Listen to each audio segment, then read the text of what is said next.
मोहब्बत को किसी एक दिन में आप कैद करके नहीं रख सकते, लेकिन खैर दुनिया वालों ने, लोगों ने कम से कम मोहब्बत के नाम एक दिन तो किया। वैसे एक पुरानी कहावत भी है कि इश्क अंधा होता है, पर नए दौर में, नए ज़माने में ये है कि आशिक ज़्यादा अंधे होते हैं, और इसीलिए ऐसी बहुत सारी खबरें, ख़ास तौर पर क्राइम की, हम आप सुनते देखते हैं और मैं आप तक पहुंचाता रहता हूं। लेकिन ये भी एक पार्ट है। बट हैप्पी वैलेंटाइन डे आप तमाम लोगों को। सवाल ये है कि वैलेंटाइन डे क्यों मनाया जाता है, इसकी शुरुआत कैसे हुई, क्यों हुई, और 14 फ़रवरी यानी 14 फरवरी को हुई क्यों। तो कहीं ना कहीं इस प्यार के दिन भी, इस कहानी के जड़ में एक क्राइम है, और उसी क्राइम ने जन्म लिया वैलेंटाइन डे। तो वैलेंटाइन डे की पैदाइश भी एक तरह से जुर्म के साथ हुई। 3री सदी की बात है, 3rd सेंचुरी। रोम साम्राज्य, आप सब ने पढ़ा होगा, बहुत सारे लोगों ने। तब रोम में रोमन रिलीजन, रोम का अपना एक धर्म था, वो धर्म चल रहा था। और ये उस वक्त की बात है 3rd सेंचुरी की, जब क्लॉडियस III रोम के राजा हुआ करते थे।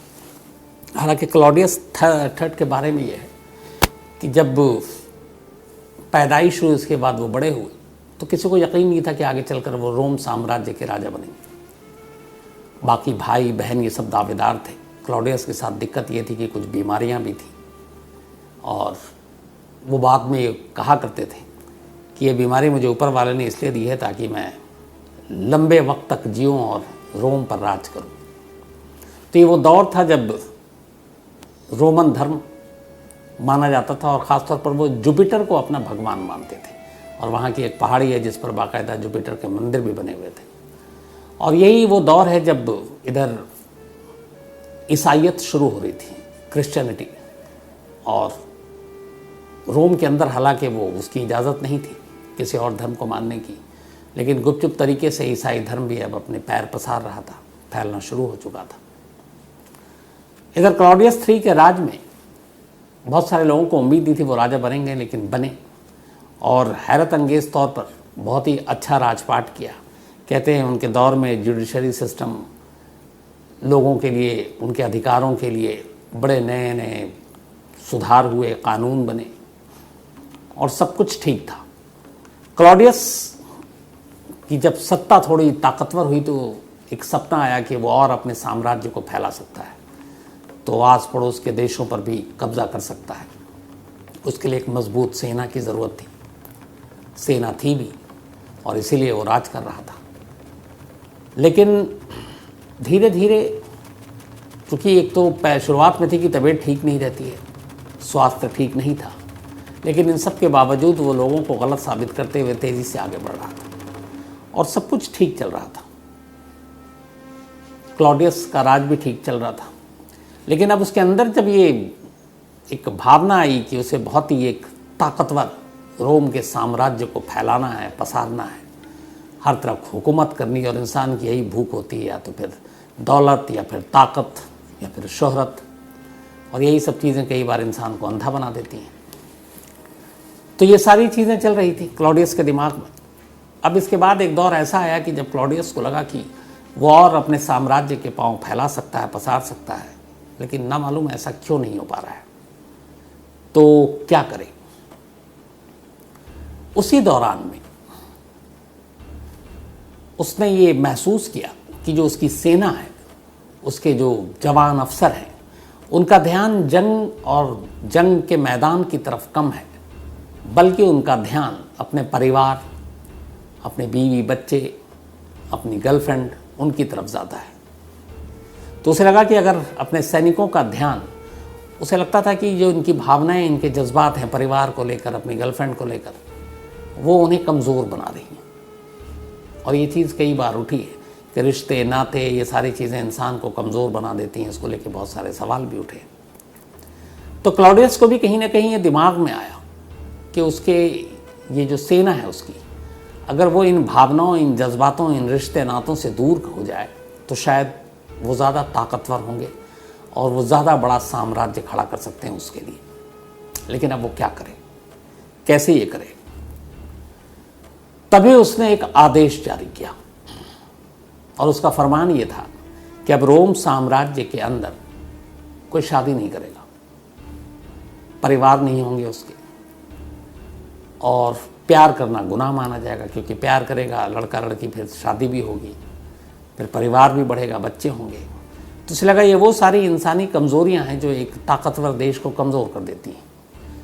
तो क्लॉडियस III ने बाकी तमाम सुधार के काम किए, लेकिन एक उसका ये हुक्म, ये फरमान, ये लोगों को बड़ा अटपटा लगा कि ये क्या हुक्म है। एक परिवार क्यों नहीं पलना चाहिए, बड़ा होना चाहिए, लोग प्यार क्यों ना करें, लोग शादी क्यों ना करें, कोई लोग बच्चे पैदा क्यों ना करें। अब लेकिन रोम साम्राज्य सम्राट का हुक्म और खिलाफ जाना मतलब जान गंवाना। तो अब वहाँ हड़कंप मच गया, लेकिन राजा का हुक्म था, लोगों को मानना था, अब वो मानने लगे। अब यहाँ तक की कहानी तो एक पार्ट है। अब इसके बाद होता है कि इस कहानी के अगले पार्ट में कि 3 ऐसे ईसाई धर्म के संत हुए जिनका नाम वैलेंटाइन था। 3 हुए, इनमें से जो 3 हुआ, और इसी दौर वही है एकदम जो क्लॉडियस III का जो राज्य है। इनमें से जो पहले संत थे वो इटली में रहते थे, रोम में। दूसरे संत वैलेंटाइन, नाम तीनों का वैलेंटाइन था, वो भी इटली के टर्नी इलाके में। और कहा जाता है कि जो तीसरे संत वैलेंटाइन थे वो रोम के ही मतलब साम्राज्य में थे, लेकिन नॉर्थ अफ्रीका में रहा करते थे। तो 3 संत वैलेंटाइन के नाम पर थे। अब कंफ्यूजन ये कि इन तीनों में से किसके नाम पर वैलेंटाइन डे पड़ा। तो बड़ी इस पर शोध हुई, रिसर्च हुआ। अब उसमें ये हुआ कि चलो एक जो टर्नी में रहते थे उन संत वैलेंटाइन को साइड कर दिया गया कि वो इसके दावेदार नहीं है कि उनकी वजह से वैलेंटाइन शुरू हुआ। तो फिर बाकी बचे 2। अब इन दोनों के साथ एक चीज़ थी, वो ये कि इन दोनों का सर कलम किया गया था, इन दोनों संत का। और ये दोनों ईसाई थे, अपने धर्म के प्रचार प्रसार के लिए काम कर रहे थे, और उसी सिलसिले में इनकी मौत हुई। लेकिन फिर और रिसर्च हुई तो पता चला कि इनमें से जो एक रोम के संत थे वो एक किसी जंग के दौरान कुछ 18-20 सैनिक थे, उनके साथ उनका सर कलम किया गया था दुश्मन देश ने। तो वहाँ पर आ गया कि ये बात मोहब्बत की नहीं थी, तो वो भी साइड कर दिए गए। अब बचे एक इकलौते संत जो कि इसी रोम साम्राज्य के नॉर्थ अफ्रीका में थे, सेंट वैलेंटाइन। मतलब आप इनको गुरु भी कह सकते हैं, ये फादर भी थे, पादरी। तो अब कहानी ये हुई 3वीं सदी में कि क्लॉडियस ने यह हुक्म सुना दिया कि अब उसके साम्राज्य में कोई शादी नहीं करेगा, कोई प्यार नहीं करेगा, ताकि वो जज्बात और भावनाएं वो उनसे दूर हो जाएं और वो कमज़ोर ना हो, ताकतवर बने, रोम साम्राज्य को फैलाएं। तब लोगों ने इसका गुपचुप तरीके से विरोध करना शुरू किया, लेकिन हिम्मत किसी की थी नहीं कि रोम के राजा के खिलाफ जाए। इसी दौरान में ये संत वैलेंटाइन सामने आए और उन्होंने कहा कि ये फरमान बेतुका है।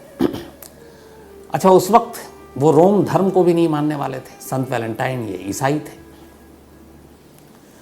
अब कई लोग आए राजा के इस आदेश के खिलाफ कि संत हम क्या करें, तो उन्होंने कई लोगों की गुपचुप शादी कराई। गुपचुप शादी कराने के बाद कुछ बातें इधर उधर मुखबिरों से पहुंची राजा तक। फिर उसके बाद उन्होंने खुल के राजा के इस फरमान का विरोध करना शुरू किया कि ये गलत है, ये गैर इंसानी है, लोगों को प्यार करने से, शादी करने से, परिवार बढ़ाने से नहीं रोका जा सकता, ये कुदरत की मतलब दस्तूर के ख़िलाफ़ है। अब ये बात क्लॉडियस तक पहुंची। इसके बाद कहते हैं क्लॉडियस ने फिर संत वैलेंटाइन को अपने राज दरबार में बुलाया और कहा कि आप मेरे इस आदेश का विरोध क्यों कर रहे हैं। संत वैलेंटाइन ने समझाया कि ये एक इंसान की बुनियादी चीज़ है, प्यार करना, मोहब्बत करना, परिवार के साथ रहना, खुशियाँ बांटना, शादी करना, बच्चे पैदा करना, इसी से दुनिया आगे बढ़ती है और तुमने उसी पर रोक लगा दी, तो ये गलत है। दोनों में बातचीत हुई तो फिर राजा ने कहा कि अब एक काम करें, ये जो आप जिस धर्म से आप आ रहे हो, आप चूँकि संत हो ईसाई धर्म से, तो इसीलिए आपको ये गलतफहमी है। आप ये धर्म छोड़ो और आप रोम जो अपना धर्म है आप वो अपना लो। पलटकर संत वैलेंटाइन ने क्लॉडियस से कहा, राजा क्लॉडियस से, ये काम करें कि आप इस धर्म की वजह से आपने ऐसे ऐसे ये सारे फरमान जारी किए, आप अपना धर्म छोड़िए और आप ईसाई बन जाओ, हमारा धर्म आप स्वीकार कर लो। कहते हैं इस पर क्लॉडियस भड़क गए और इसके बाद हुक्म दिया कि संत वैलेंटाइन को गिरफ्तार कर लिया जाए। संत वैलेंटाइन को गिरफ्तार कर लिया गया, गिरफ्तार करके जेल भेज दिया गया। अब जेल भेजने के बाद उनके आगे का अंजाम क्या होगा, इसके ऊपर बातचीत शुरू हुई। इधर लोगों को पता चला। अब धीरे धीरे इधर सुगबुगाहट ये भी थी कि जो मेजॉरिटी थी वो क्लॉडियस के इस फैसले के खिलाफ थी कि प्यार ना करें, शादी ना करें, बच्चे पैदा ना करें, क्योंकि उस वक्त सिर्फ सेना को मजबूत करने के लिए यही चीज़ें, यही आदेश, यही ऑर्डर जारी किया था। तो अब धीरे धीरे लोगों का सेंट वैलेंटाइन की तरफ झुकाव बढ़ने लगा।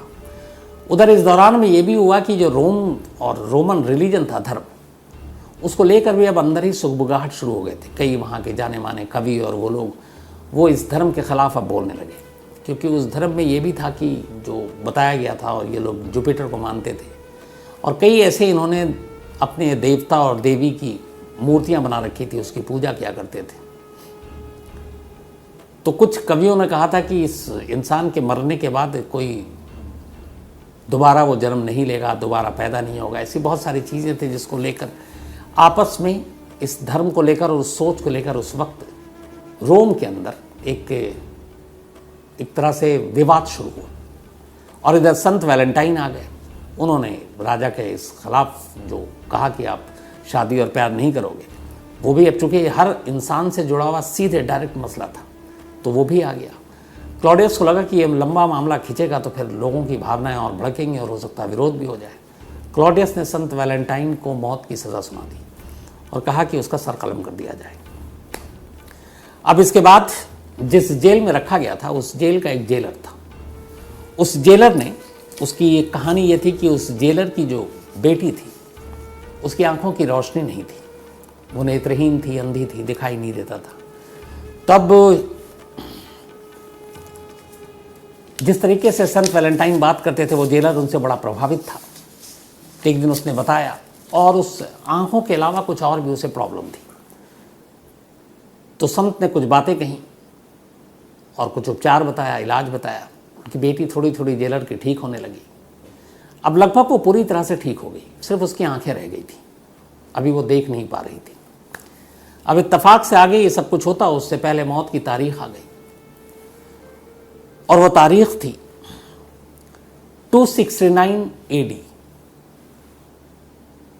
तीसरी सदी है ये, मतलब साल था 269 AD और तारीख थी 14 फ़रवरी, 14 फरवरी।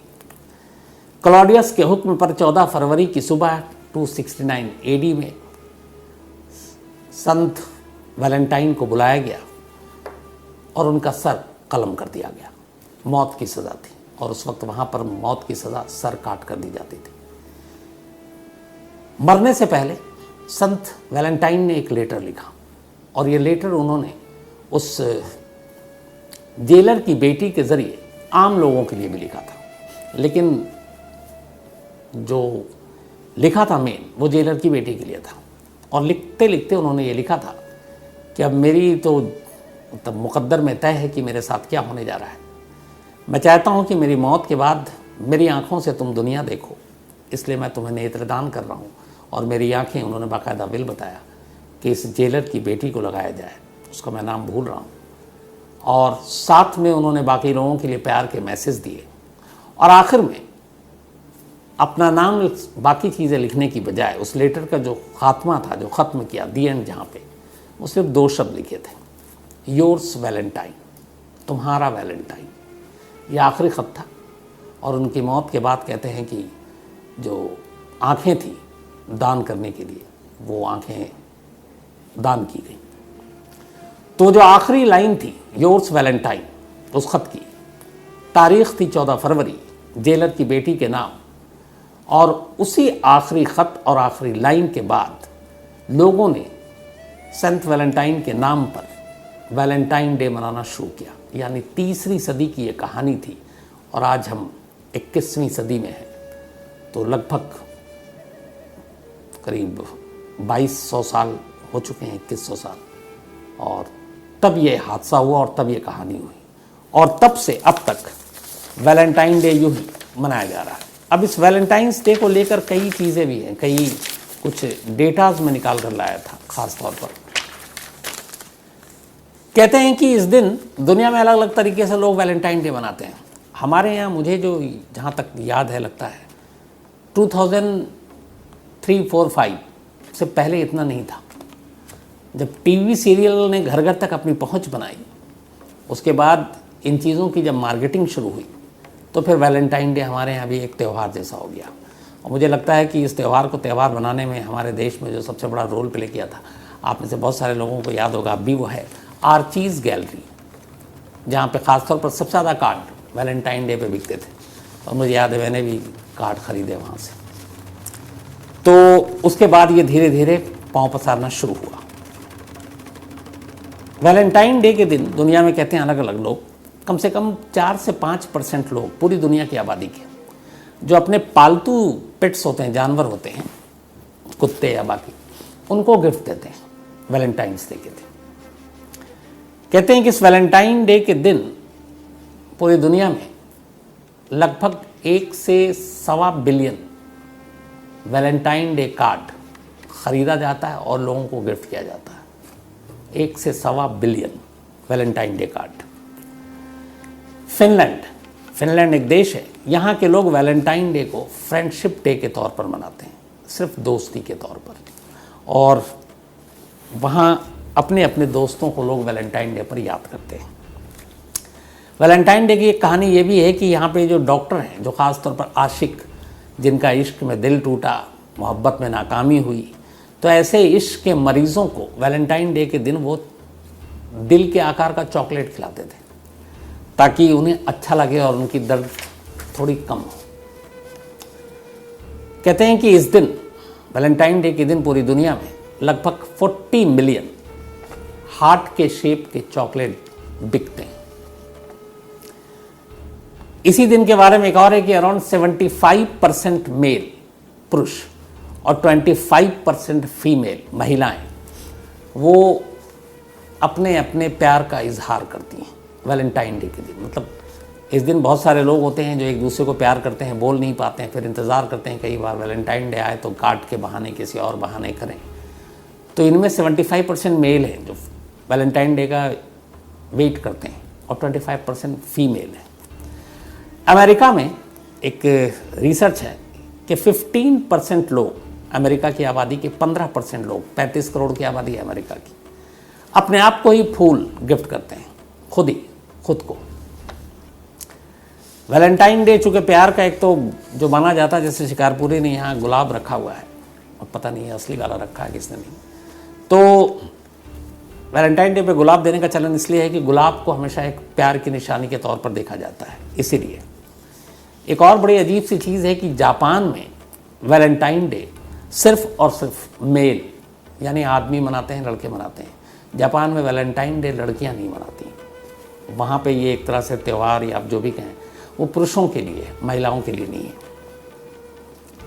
और एक और बड़ा एकदम इंटरेस्टिंग फिगर है, वो ये है कि लगभग पूरी दुनिया में करीब 3 से 5 लाख लोग, पूरी दुनिया में 3 से 5 लाख लोग